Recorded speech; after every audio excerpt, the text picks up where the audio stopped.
51절, 52절 같이 읽겠습니다. 마태복음 13장 51절, 52절 같이 읽을까요? 시작. 이 모든 것을 깨달았느냐 하시니 대답하되 그러하오이다. 예수께서 이르시되 그러므로 천국에 제자된 서기관마다 마치 새 것과 옛 것을 그 곳간에서 내오는 집주인과 같으니라. 아멘. 같이 인사 나누실까요? 주님의 이름으로 사랑합니다. 주님의 이름으로 사랑합니다. 사랑합니다. 사랑합니다. 작은 공동체가 사랑하기가 쉬울까요? 큰 공동체가 사랑하기가 쉬울까요? 예? 큰 공동체요? 왜냐하면 내 입맛에 맞는 사랑이 더 많이 있을 수 있으니까. 작은 공동체는 선택의 폭이 너무 좁아서 아무래도 너무 많은 사람들을 이렇게 대하게 되면은 좀 깊이 있는 사랑은 하기 힘들죠. 그죠? 안 그런가요? 많이 사랑하실 수 있으실 것 같으세요? 쉽지 않죠. 예. 그러니까 공동체가 작을 때 우리가 더 열심히 사랑했으면 좋겠습니다. 라면도 없고 뭐. 예. 별로 사랑하고 싶은 마음도 없고 뭐 하려면 하고 말려면 말고. 근데요, 정말 사랑이 전부입니다, 여러분. 주님께서 말씀하신 그 사랑을 우리가 어떤 사랑인지 계속해서 발견해 나가는 과정이 말씀 공부의 과정이라고 저는 믿습니다. 예를 들어서 말씀을 공부해 나가면 나갈수록 점점 더 사랑이 식어진다. 그러면 그 공부는 차라리 안 하는 게 나아요. 그렇게 공부하면 공부할수록 그럼 천국에서 멀어지는 것입니다. 차라리 말씀 안 보는 게 나아요. 이렇게 하면 오해하실 수 있을지 모르지만 정말 그렇다고요. 말씀을 공부를 해서 예를 들어 신학을 했다, 뭐 학위를 받았다. 그런데 그 사람의 마음과 삶을 통해서 사랑의 열매를 느낄 수가 없다. 자기는 그게 사랑이라고 하는데 사랑은 어떻게 돼야 되죠? 상대방이 인정해 줘야 돼요. 예? 그런 거예요, 사랑은요.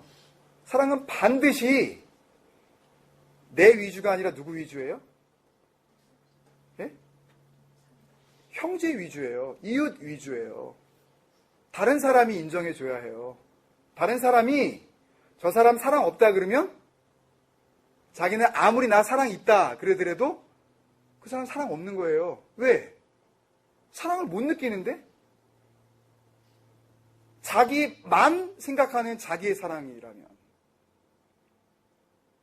우리가 마태복음 13장이 이제 천국장이라 그러기도 하고 비유장이라기도 하는데, 주님께서 14장 11절에 천국의 비밀을 아는 것이 너희들에게는 허락되었고 저희들에게는 허락되지 않았다 이렇게 말씀하시면서 천국의 비밀이라 그랬어요. 이제 천국의 비밀을 이제 다 알았다면 그 다음에 천국의 비밀을 안 사람다운 이제 반응이 나타나야 해요. 그것에 대해서 주님께서 물으시는 거예요, 오늘요. 근데 그것의 핵심은 사실 뭐냐 하면 뭘까요? 제가 지금 말씀드린 사랑이에요. 오늘 말씀의 결론이기도 해요. 그러니까 내가 지금 말씀을 이렇게 성실하게 시편 1편의 말씀처럼 주야로 묵상하는, 그러니까 온종일 시간만 나면 그냥 말씀 앞에 있고 그렇게 어떤 물리적인 어떤 그런 말씀 묵상에 아주 이 습관이 돼 있는 그런 삶이거나 혹은 그렇지는 않다 하더라도 마음 가운데 언제나 하나님의 말씀을 향하여서, 여기서 하나님의 말씀이라는 것은 딱 이렇게 기록되어 있는 무슨 요한복음 몇 장 몇 절에 무슨 말씀이 토시 하나도 안 틀리고 이렇게 딱 외우고 그런 말씀만을 의미하는 건 아니에요, 여러분. 여러분, 한 가지 오해하지 마셔야 할 것은요, 하나님의 말씀이라고 할 때 그 말씀은 뭘 품은 거예요? 하나님의 마음을 품은 거예요. 하나님의 뜻을 품은 거예요.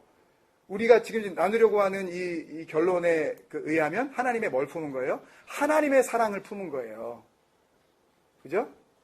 그러니까 결국은 하나님의 말씀을 늘 묵상한다는 거는 뭘 묵상하고 있다는 거예요? 뭘 느끼고 있다는 거예요? 하나님의 사랑을 늘 느끼고 있다는 거예요. 이 사람이 다른 사람을 풍성하게 사랑할 수 있느냐 없느냐의 승부는 어디서 나는지 아세요, 여러분? 왜 어떤 경우에 보면 참 사람이 너무 그 신앙생활을 오래 했는데 너무 냉정해. 예? 너무 막 판단력이 너무너무 막 뛰어나고 너무 막 정죄 뭐 저래가지고 하여튼 그런 쪽 막 찬바람이 막 쌩쌩 불고 막. 예? 왜 그러냐 하면 말씀은 읽는데 말씀 안에 담겨져 있는 뭘 읽지 못하는 거예요? 예, 하나님의 마음을 읽지 못하는 거예요. 말씀을 읽을 때 중요한 건 그 말씀 안에 담겨있는 주의 마음을 읽어야 되는 거죠. 말씀을 백날 읽으면 뭐 할 거예요? 이거 달다 외우면 뭐 할 거냐고요. 이거 다 외우면 천국 간다 그러면은 그러면 나서서 다 이거 외우게요? 암송대회하고 교회마다 난리 나게요? 이거 많이 외우면은 얼마 외웠어? 그래가지고 몇천 절 해가지고 너 조금 들어가기 좀 쉽지 않겠는데? 한 10,000절 이상 올라가야 되는데 이러고 이런 식으로 만약에 천국을 따먹게 하는 식으로 한다면 그게 아니잖아요, 이게요. 예? 말씀을 통해서 뭘 우리가 자꾸 발견해내야 되냐 하면 날마다 우리를 향하신 하나님의 사랑이 무엇인지 그것을 발견해 나가는 작업이 그게 바로 믿음이 성숙해져가는 과정이에요. 이 사람이 성숙한 믿음의 사람이냐 아니냐를 뭘로 판단하겠어요, 그러면? 사랑으로 판단하는 거예요. 그걸 우리가 판단하겠다 그래서 판단하는 게 아니라 그냥 판단되어지는 거예요, 그냥. 원래 믿음, 영어로 이 faith라고 하는 것은 눈에 보이지 않는 거잖아요. 근데 주님께서는 언제나 뭐라 그러셔요? 주님께서 역사하실 때 성경에 복음서에 나왔을 때 주님께서 말씀하실 때마다 누구를 고쳐주시고 누구를 살려내시고 눈뜨게 하시고 막 이게 병을 회복시킬 때마다 주님께서 어떻게 하셔요? 그의 믿음을 보시고 주님께서만 보시는 게 아니라요. 우리도 다 알아요. 저 사람 믿음 있는 사람. 교회는 오래 다녔는데 그 사람 믿음 없는 사람. 우리가 다 알아요. 우리 아이들이요? 모를 것 같으세요? 우리 엄마 아빠 교회는 다니고 하여튼 해본다고 하는데 믿음은 없어, 솔직히. 솔직히 우리 엄마 아빠가 믿음 있냐고 만약에 나에게 누군가가 묻는다면 솔직히 말하면 나는 이렇게 대답할 거야 라고 생각할 수가 있다고요. 믿음은 어떻게 되는 거라고요? 보이는 거라. 두려운 거예요, 여러분. 두려운 거예요. 혹 사람은 보지 못할지라도 누군 보고 계셔요? 하나님은 보고 계셔요. 두렵지 않으세요? 내 믿음이 진짜인지 아닌지 그분이 보고 계시다는 것을 느끼실 때 여러분 두려움이 안 생기십니까? 저는 전율이 와요. 몸서리가 쳐져요. 다 보고 계신데 속안에까지 얼마나 더럽고 얼마나 음흉한지.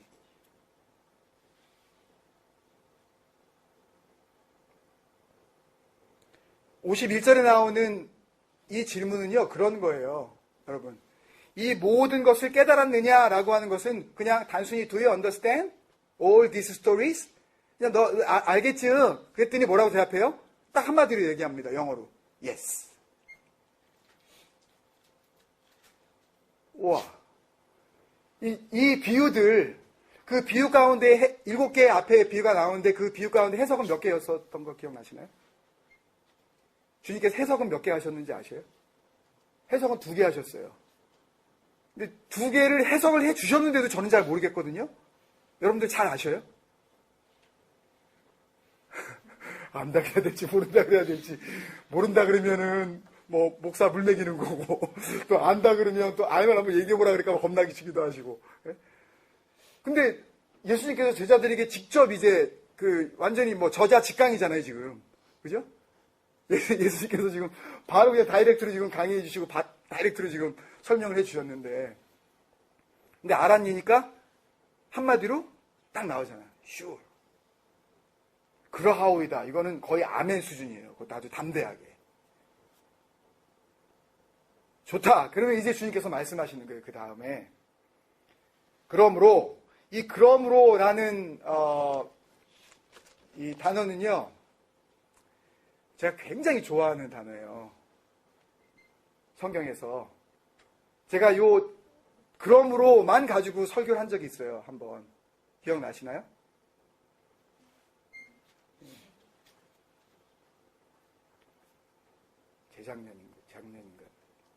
작년인가 제가 그 로마서 12장을 이제 그 말씀을 나누면서 그러므로의 신앙이라는 그런 제목으로 설교를 한 적이 있어요.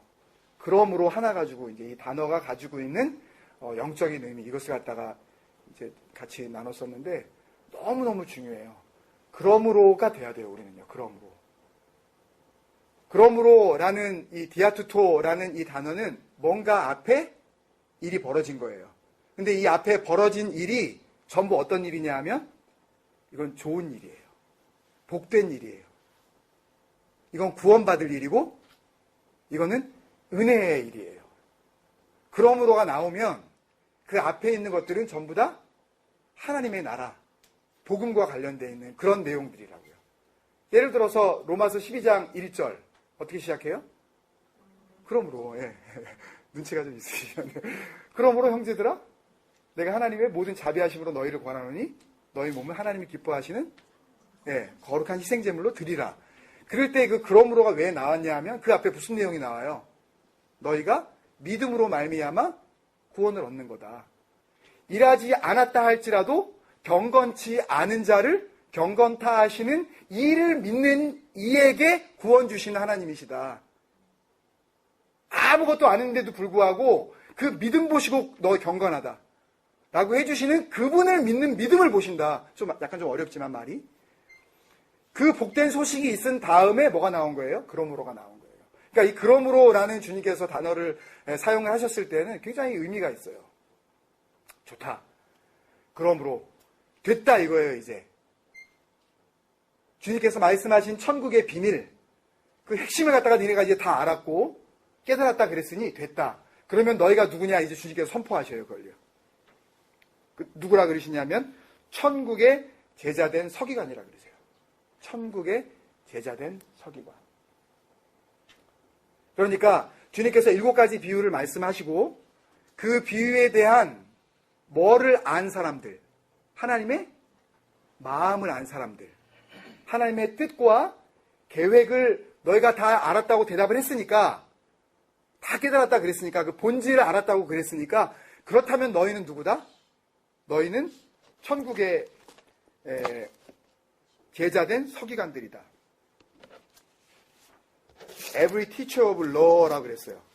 그러니까 서기관이라는 의미를 법의, 그 율법의 교사들, 가르치는 자들. 그러니까 만약에 우리가 지금 주님께서 말씀하신 7가지 비유를 우리는 쭉 7번에 걸쳐서 주님께서는 지금 한순간에 다 말씀하신, 하루에 다 말씀하신 거지만 우리는 7번에 나누어서 이렇게 알게 된 건데, 우리가 만약에 다 알았다면 우리는 일단은 뭐다? 우리는 뭐냐면 teacher예요. Every teacher of the law. 우리는 일단은 티처인데 어떤 티처냐 하면 좀 다른 티처예요. 보통 이 복음서에 나오는 서기관들은 다 주님 앞에서 이렇게 책망을 받잖아요. 화 있을진저 이렇게 하면서 외식하는 뭐와? 서기관과 바리새인들이요. 이렇게 말씀하시잖아요. 그죠? 다 야단 맞았잖아요. 근데 지금 이 서기관들은 다른 서기관들이라고요. 이건 야단 맞지 않아요. 그죠? 이제 복된 서기관들이 지금 등장하고 있는 거예요. 차별된 서기관. 어떤 서기관이냐면 Who has been instructed about the kingdom of heaven. 그러니까 그러니까 하늘나라, 하나님의 그 왕국에 대해서 인스트럭트 된 사람들. 그러니까 교육을 받은 율법의 선생들이란 이야기예요. 그러니까 율법의 선생들인데 누가? 이게 7가지 비유를 다 듣고 깨달은 사람들. 오늘날로 하면 저와 여러분이에요. 그죠? 믿으셔요? 여러분들이 다 깨달으신 거예요, 지금. 그러니까 지금 이 대상자들은 바로 우리예요, 우리. 남 얘기가 아니라는 거 여러분들 아셔야 돼요. 그러니까 우리는 다 인스트럭티드 됐어요. 주님의 말씀을 들었고 여기에 담긴 하나님 나라의 주의 하나님의 마음을 이제 우리가 읽었다는 거죠. 천국의 제자들의 서기관들이다. 여기서 먼저 우리가 발견할 수 있는 것은 서기관인데 동시에 뭐다? 제자다. 그렇죠? 제자는 뭐죠? 제자는 누군가를 따라가는 사람이죠. 누군가에게 교육을 받는 거죠. 영어로 하면 팔로워 혹은 멘티. 그러면 팔로워라면 누군가 마스터가 있는 거고 멘티라면 누가 있는 거예요? 멘토가 있는 거죠. 그죠? 그게 누구예요? 예수님이시죠. 예수님에게 가르침을 받은 다음에 서기관은 뭐 하는 거라고요? 뭐 하는 사람들? 가르치는 티처라고요. 그러면 저와 여러분은 주님 앞에서 동시에 두 가지 역할을 받은 거예요. 주님 앞에 배우고 누군가에게 가르치고. 우리 마음대로 가르치는 게 아니라 어떻게 한 대로? 주님께 배운 대로. has been instructed by Jesus Christ. 주님에 의해서 교육받은 그대로 우리가 전수해 주는 거예요. 근데 그게 누구와 같냐 그러냐면 그 비유를 하시는 거예요, 이제. 마치 새 것과 옛 것을 그 곳간에서 내오는 집주인과 같다. 그 제자인 동시에 서기관인 그들이 집주인이라는 거예요. 집주인인데 곳간에서 창고예요, 지금요. 창고에 뭐하고 뭐가 있어요? 네, 새 거하고 옛날 게 있어요. 그 집주인이 자기 창고에 대해서 잘 알까요? 모를까요? 너무 어려운 질문이라서 좀. 잘 알 수밖에 없어요. 네. 여기서 헬라어 단어는 특히 이제 보물 창고예요. 곡식 창고가 아니라 보물을 담궈 놓은 창고거든요. 원래 이 단어의 의미는 마음이라는 그런 뜻인데 너무 영적으로 제가 그 알레고리적으로 해석은 하지 않으려고 해요.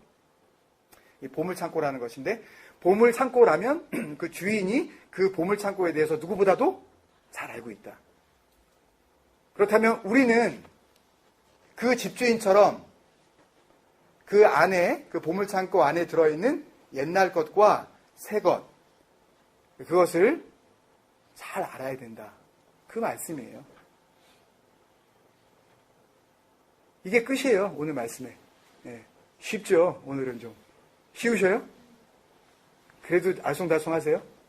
네? 그러면 중요한 건 뭐죠? 새 것이 무엇이고 옛 것이 무엇인가. 되게 이제 이 부분에 대해서 설교하시는 이제 많은 목사님들이 그냥 다짜고짜 이렇게 말씀을 하십니다. 새 거는 신약 성경이고 옛 것은 그냥 구약 성경이다. 뭐 어느 정도는 그 틀린 말은 아니에요. 근데 이렇게 예를 들어서 한번 좀 말씀드리고 싶습니다. 왜 집주인이 자기 곳간을 잘 알아서 어떨 때는 옛날 게 필요하고 어떨 때는 새 것이 필요한지 그것을 갖다가 잘 알아서 끄집어 내올 수 있는 그런 능력이 있어야 된다고 말씀하셨는지 그 이유를 굉장히 많이 우리가 발견할 수 있지만 중요한 거 딱 두 군데에서만 같이 발견하고 말씀을 정리하겠습니다. 예를 들면 요한복음 3장 같은 경우에 한번 찾아보실래요? 요한복음 3장. 니고데모가 찾아왔을 때 바리새인이면서 이분도 율법학자예요.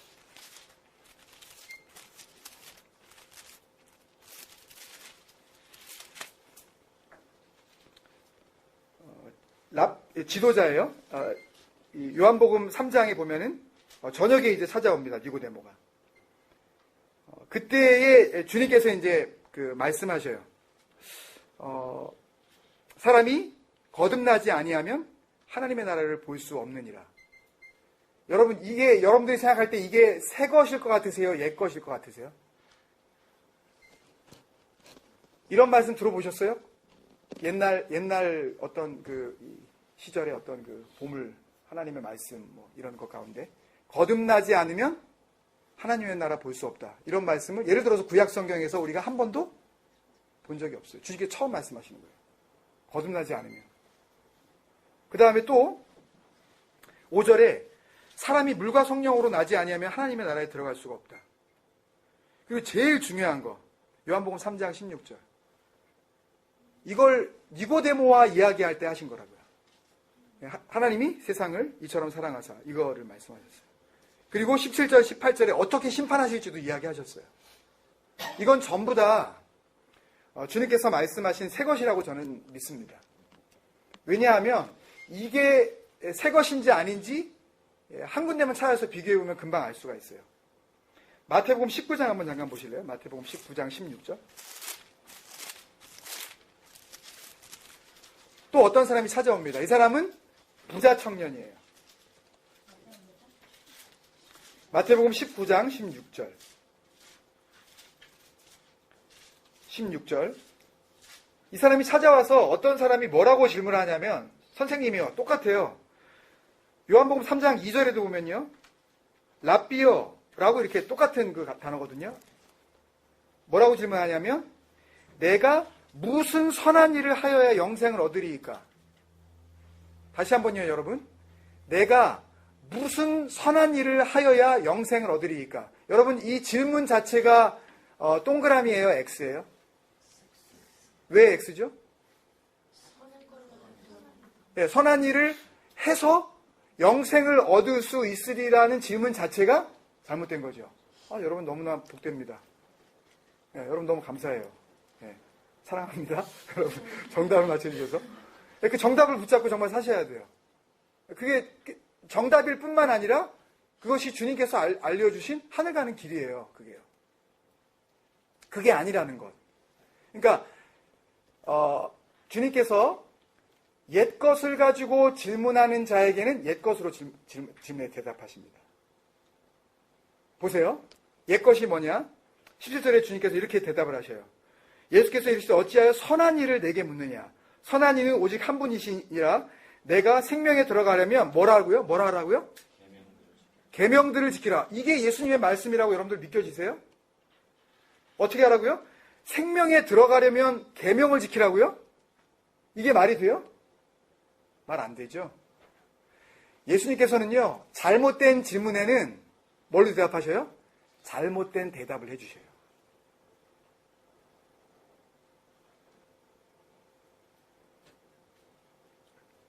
바른 대답에 복된 대답이 나가는 것이고요. 생명의 대답이 나가는 것이고요. 사망의 질문에 사망의 대답이 나가는 겁니다. 계명을 지키면 지킬수록 어떻게 돼요? 사망에 이르러요. 계명을 아무리 지키려고 해봤자 계명을 온전하게 지킬 수 있는 사람은 땅 가운데 없어요. 워낙 계명이 한두 가지가 아니기 때문에 613가지나 되는 해라 말라 막. 그리고 내가 뭘 어겼는지도 잘 몰라요. 너무 이 시시콜콜한 그런 계명들이 있기 때문에. 그랬더니 주님께서 이렇게 말씀하신 18절 19절에요. 살인하지 말라, 간음하지 말라. 이거 다 내 부모 공경하라, 내 이웃을 사랑해라. 그랬더니 20절에 청년이 이르되 이 모든 것을 내가 지키었사온데 라고 자기가 얘기해요. 자기가 다 지켰대요. 정말 지켰을까요, 여러분? 정말? 이 사람은 뭘로 지킨 거예요? 예? 예, 형식으로. 자기 생각에 이렇게 하면 부모 사랑하는 거지. 예? 이렇게 하면 도둑질하지 않는 거지. 이렇게 하면 살인하지 않는 거지. 이렇게 하면 간음하지 않는 거지. 라고 생각하고 자기의 뭐로만? 겉모습으로만. 자기는 계명을 온전하게 지켰다 그러는 거예요. 근데 주님께서는 처음에 산상수훈회 시작할 때부터 내 마음에 이미 음욕을 품은 자마다 간음했다. 그 이야기는 음욕을 품었으니 너 간음했고 너 이제 지옥이야. 이 말씀을 하시는 게 아니고요. 계명이라는 것이 이런 거다. 하나님께서 너희에게 말씀해 주신 십계명이라는 게 단순히 살인하지 말라 그랬을 때 안 죽였어요. 그게 아니라 미워했으면 너 살인한 거다. 그러니 너 계명 지킬 수 없는 거야. 계명 지키는 거 가지고는 결국 하늘나라에 갈 수 없다는 걸 주님께서 말씀하신 거거든요. 근데 이 사람은 얘라 그러려 그래. 네. 이 사람은 자기가 지켰다는 거예요. 다 지켰다는 거예요, 이것도. 그러니까 주님께서 뭐라 그러셔요? 네가 정말 온전하고자 할진데 가서 네 소유를 팔아라. 그리고 가난한 사람에게 주라. 그리하면 하늘에서 보화가 내게 있으리라. 그리고 와서 나를 따르라. 이것을 단순히 재물을 갖다가 포기하고 정말 가난한 사람한테 뭐 100%다 이렇게 다 이렇게 도네이션 한 다음에 빈털터리가 돼서 나를 따라와라. 이런 의미일 수도 물론 있지만 주님께서 그걸 요구하셨다고 저는 생각하지 않아요.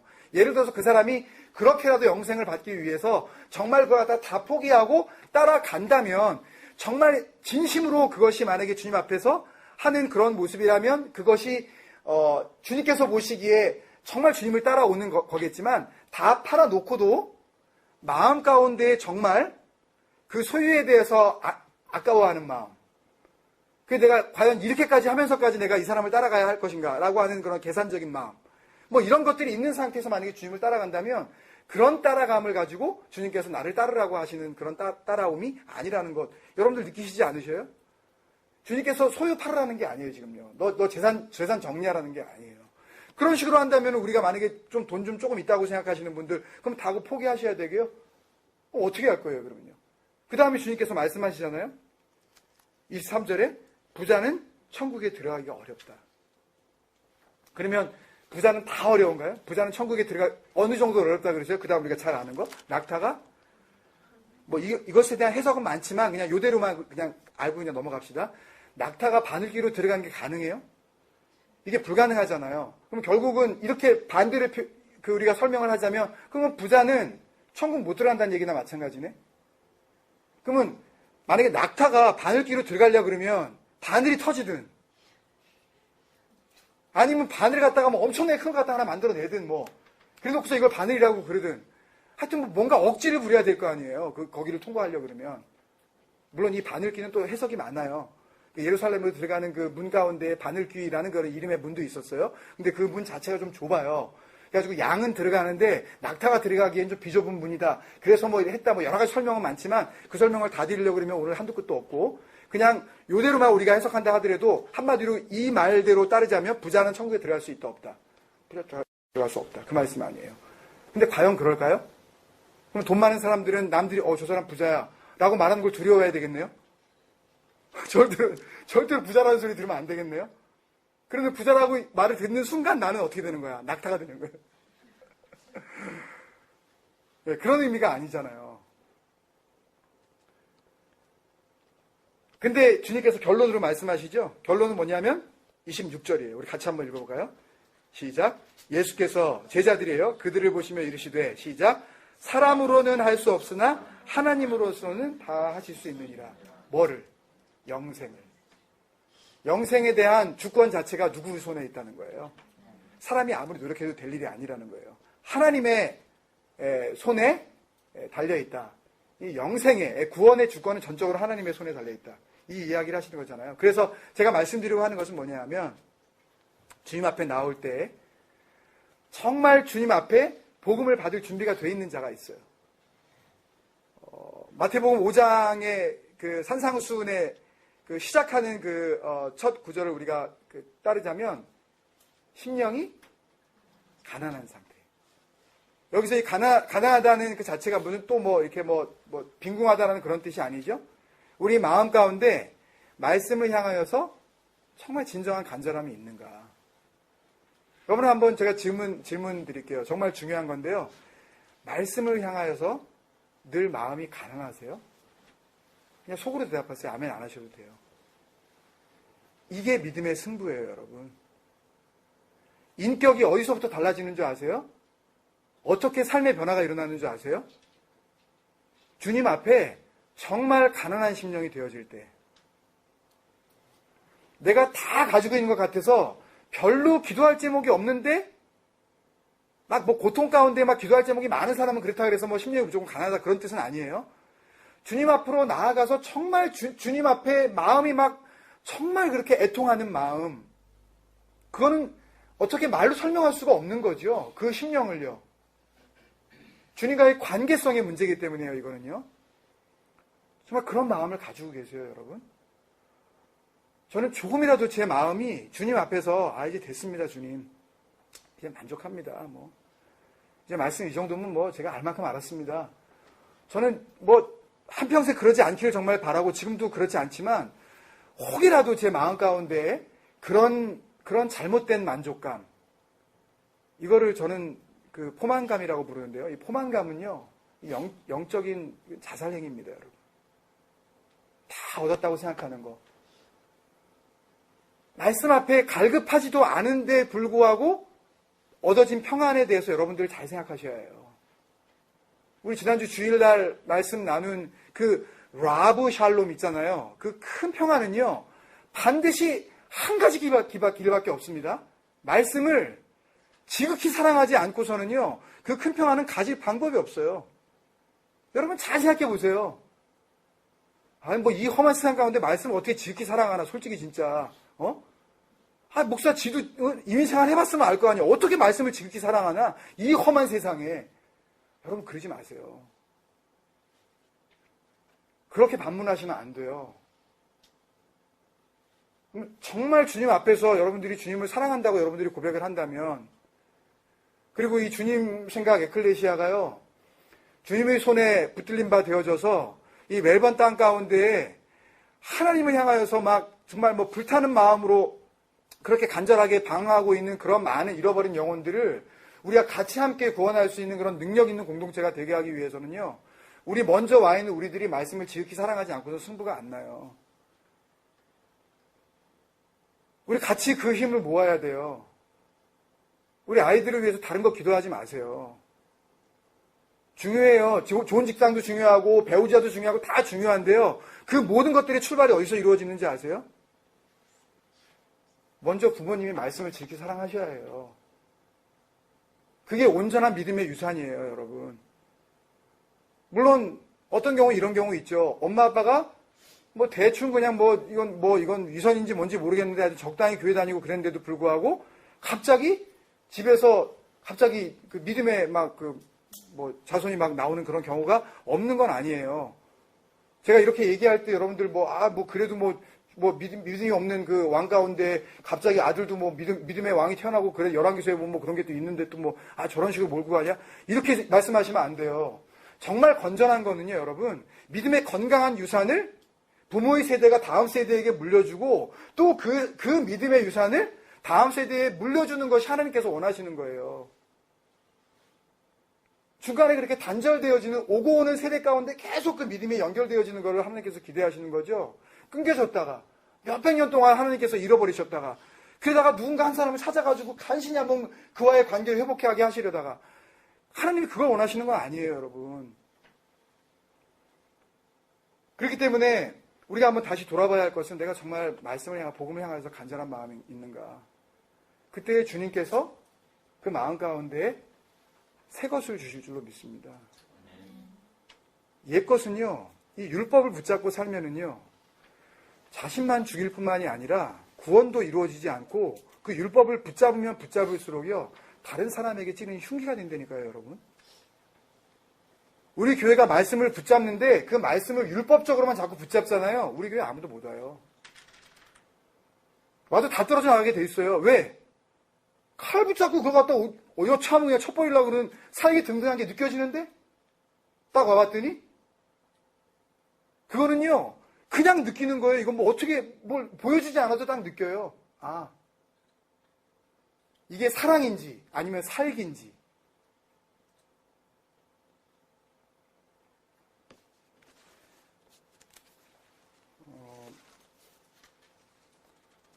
그래서 저는 말씀을 이렇게 마무리하고 싶습니다, 여러분. 주님께서 우리를 부르실 때 천국의 제자된 서기관이라고 하셨다면 우리가 남에게 가르치기 이전에 우리는 먼저 뭘 해야 된다 그랬죠? 먼저 배워야 된다 그랬습니다. 그런 의미에서 같은 마태복음에 있는 11장 28절부터 우리 한번 같이 보고 말씀을 마치겠습니다. 28절부터 30절까지 우리 같이 한번 읽을까요? 마태복음 11장 28절부터 30절. 시작. 수고하고 무거운 짐진 자들아 다 내게로 오라. 내가 너희를 쉬게 하리라. 나는 마음이 온유하고 겸손하니 나의 멍에를 메고 내게 배우라. 그리하면 너희 마음이 쉼을 얻으리니 이는 내 멍에는 쉽고 내 짐은 가벼움이라 하시니라. 우리가 뭘 해야 된다 그랬죠? 우리는 주님 앞에 배워야 된다 그랬죠? 우리는 28절을 읽으면서요, 다른 것들은 기억하고 싶어 하지도 않습니다. 수고하고 무거운 짐진 자들아, 내 얘기네. 그리고 다 내게로 오라, 오라 그러시네. 그 다음에 것만 기억을 해요. 뭘 기억해요? 내가 너희를 쉬게 하리라 까지만 하고 딱 끝.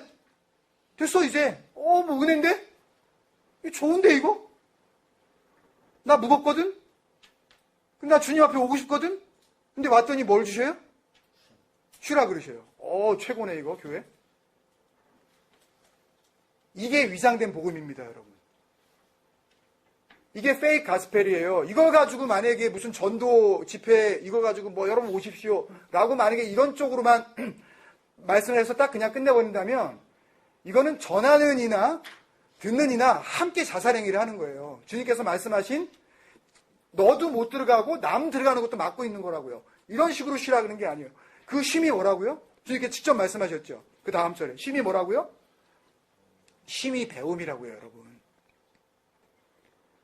나는 마음이 온유하고 겸손하니 나의 멍에를 메고 내게 배우면 그리하면 이거 설명해야 될까요 여러분? 설명 안 드려도 되죠. 배우면 그 다음에 어떻게 돼요? 쉼을 얻는다고요. 그 쉼이 어느 쉼이에요? 28절에 나오는 그 쉼이 내가 너희를 쉬게 하는 그 쉼은 뭘 통해서? 배움을 통해서. 근데 그 배움이 뭐예요? 내 멍에를 메고 그 멍에가 뭐라 그러셔요? 나는 마음이 온유하고 겸손하니. 이 온유하고 겸손하니 프라우스, 타피노스라는 단어인데요. 이 프라우스, 타피노스라는 단어는요. 그 어원이 다 사랑이에요. 물론 겸손이라는 뜻이 있습니다, 여러분. 이렇게 막 마음이 broken heart, 이렇게 막 상처받은 마음, 이런 마음, 그런 그 의미가 있어요. 그렇지만 그 어원을 따지고 들어가면요. 정말 지극한 사랑이에요. 주님의 마음으로부터 뭘 배우려는 거예요? 진짜 사랑이 뭔지 좀 배우려는 거예요. 그 사랑을 배우고 말씀을 배우라는 게 아니에요. 여기서 배우라는 것은 교회 나와서 우리 말씀 배웁시다 라는 그 배움을 얘기하는 게 아니에요. 우리의 이제 천국에 제자된 서기관들이니까 이제부터 성경 공부 열심히 합시다. 이런 식으로 해석해도 안 돼요. 주님께서 배우라고 하시는 것은 말씀을 활자적으로 이걸 배워서 더 많이 알고 깨달았고 이렇게 해가지고 우리가 지식을 늘리고 이것만을 의미하는 게 아니에요. 뭘 배우려는 거예요? 주님 마음 배우려는 거예요. 그 주님 마음이 진짜 사랑으로 가득 차 있는 그 마음을 너희가 배우지 않고서는 영생 없다는 거예요, 지금요, 여러분. 우리의 믿음은 그 사랑이 채워진 믿음이라는 거예요, 여러분. 단순히 믿음이 하나님 계신 거 내가 알아. 천국, 지옥 있는 거 내가 알지. 하나님 안 믿으면 지옥 가는 것 같은데 내가 그거 확실하게 믿어. 그거 가지고 천국 구원받는 게 아니에요. 이건 완전히 와전된 그런 가짜 복음이에요. 믿음은 그게 아니에요, 여러분. 그런 식으로 하면 누가 구원 못 받겠어요? 하나님 믿는다니까 내가. 교회는 안 다녀. 하나님 믿는 건 믿지. 그런 식으로 하시려고 주님께서 이 땅까지 오실 필요가 있었겠어요? 예? 그런 것들은 얼마든지 천지 만물을 통해서 하나님께서 하나님의 그 영원하신 능력들을 보여주셨다고요. 근데 그게 아니라 주님께서 오신 이후에 살게 되어지는 이 말씀을 눈앞에 둔 모든 사람에게는 이제 예수 그리스도를 통하지 않으면 구원의 길은 없는 거예요. 다른 길은 없어요. 착해도 안 되고요. 엄마 아빠가 잘 듣는다고 안 듣는다고 해서 또 되는 것도 아니지만 그렇다고 해서 이게 되는 게 아니에요. 공부 잘해서 들어가요? 돈을 많이 나눠줬다고 해서 들어가요? 그런 게 아니잖아요, 여러분. 그런 것들은 어떻게 보면은 증상이에요, 현상. 나타나는 어떤 비본질이고, 진짜 본질은 뭐다? 진짜 본질은 뭐다? 내 마음에 주님의 마음을 늘 배워야 해요. 이거는요, 현재 분사입니다. 계속해서 끝까지 주님 앞에 서는 그날까지 우리는 끊임없이 배워나가는, 우리는 영원히 주님 앞에 제자예요. 우리가 예수 그리스도가 될 수는 없잖아요. 예수 그리스도 같이 닮아가기를 원하시는 거죠. 그래서 로마서 8장 29절에 하나님께서 그러셨죠. 하나님께서 미리 아신 자들로 또한 뭐하기 위하여? 그 아들의 형상을 본받게 하기 위하여. 여러분, 이게 복음이에요. 저와 여러분이요, 삶을 통해서 집사님들의 그 삶의 모습이 여러분들의 생각과 여러분들의 판단 능력과 여러분들이 결정하는 어떤 기준과 이런 모든 것들이 총체적으로 전 인격적으로 예수 그리스도를 닮아가지 않고서는 얻을 수 없는 게 그게 구원이에요. 그게 거듭남이에요. 함부로 어디 가서 나 본어긴 크리스찬이야. 이거 쉬운 얘기 아니에요, 여러분. 진짜 거듭났다는, 물과 성령으로 거듭났다는 이야기는 나 이제부터 본격적으로 예수 닮기로 나 작정한 사람이야. 이미 나는 죽어졌고 내가 죽은 것은 확실한데 예수를 아직 온전히 본받지 못했기 때문에 계속 본받아 가고 있어 라고 선포하는 사람이 그게 바로 거듭난 사람이라고요. 그 사람만이 말씀을 통해서 언제 새 것을 갖다가 꺼내서 새 것으로 이 사람을 위로해야 할지, 아니면 옛 것으로 이 사람을 물리쳐야 할지, 그것을 우리가 능력으로 우리가 갖게 된다니까요. 여러분 아시겠어요? 마태복음 13장은 이렇게 우리에게 중요한 장입니다, 여러분. 여러 번 말씀을 나누고 싶은 그런 마음이 막 불같이 일어요. 말씀을 공부하면 제가 연구하면 연구할수록요. 뭐 이번 한 번으로 뭐 끝낼 수밖에 없겠지만 마태복음 13장을 통해서 우리가 누린 은혜가 있다면 여러분들 그것들을 마음속에 더 깊이 새기시고요.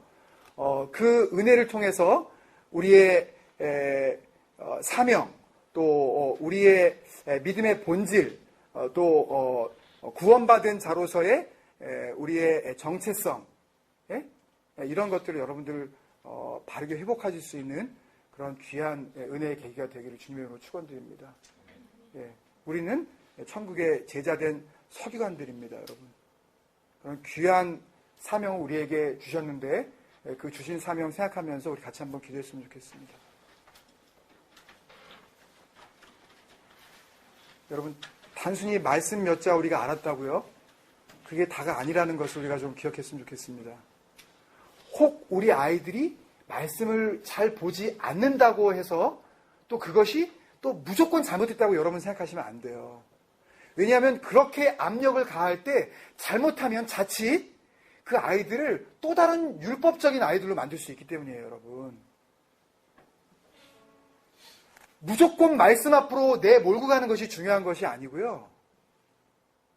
그들에게 하나님의 말씀이 담고 있는 주님의 마음을 우리가 보여주는 것이 더 중요하지 않을까요, 여러분? 우리 교회를 통해서 다른 사람들이 만약에 우리 교회에 온다면 그 사람들이 뭔가 기대하지 않겠습니까, 여러분? 그럼 뭘 기대할까요? 이 교회는 혹시나 다르지 않을까? 뭔가 다름을 기대하지 않을까요, 여러분? 여러분, 우리의 다름이 뭐야여야 할까요? 우리의 다름이 다른 교회에서 상처받고 혹은 다른 목사한테 실망하고 그랬을 때 우리 교회가 그렇게 마음 가운데 교회를 통해서 그 상실한 마음을 갖고 있는 분들에게 보여줘야 할 우리의 영적인 다름이 뭘까요, 여러분? 저는 오늘 말씀의 결론으로 우리 같이 나눈 그 주님의 그 온유하고 겸손한 마음, 그것을 우리가 날마다 배움으로 말미암아 우리가 그것을 굳이 드러내려고 하지 않아도 누군가가 우리 교회에 왔을 때 목사를 통해서 여러분들을 통해서 그것들을 봤으면 좋겠습니다. 여기에 다른 교회가 있구나. 여기에 주님의 마음을 담은 교회가 있구나. 형식적인 온유함, 그런 가식적인 겸손함이 아니고요. 정말 주님께서 보여주신 하나님 앞에 그 뜻에 정말 끝까지 순종하신 그 순종의 모습을 저와 여러분이 정말 그렇게 배워나가면 어떨까요, 여러분? 우리 같이 한번 기도합시다, 여러분. 주님 말씀하신 대로 내가 천국의 제자된 서기관이고 싶습니다. 뭘 배워야 할지도 알았습니다, 주님. 주님 따라 그 길을 가게 하여 주옵소서. 내가 그 주님 마음, 온유하고 겸손하신 마음을 내가 날마다 배움으로 말미암아 우리 자녀들이 그것을 보고 배우게 하여 주옵소서. 그래서 우리 가정 안에 천국의 제자된 서기관들이 또 나타나게 하여 주옵소서. 그것이 믿음의 열매이고 그것이 믿음의 유산이라고 저는 믿습니다. 우리 교회가 교회 때문에 상처받고 목사 때문에 실망했던 자들이 우리 교회를 찾아왔을 때 보여줄 수 있는 그런 믿음의 열매 맺어나가게 하여 주옵소서. 우리 같이 한번 기도하겠습니다, 여러분.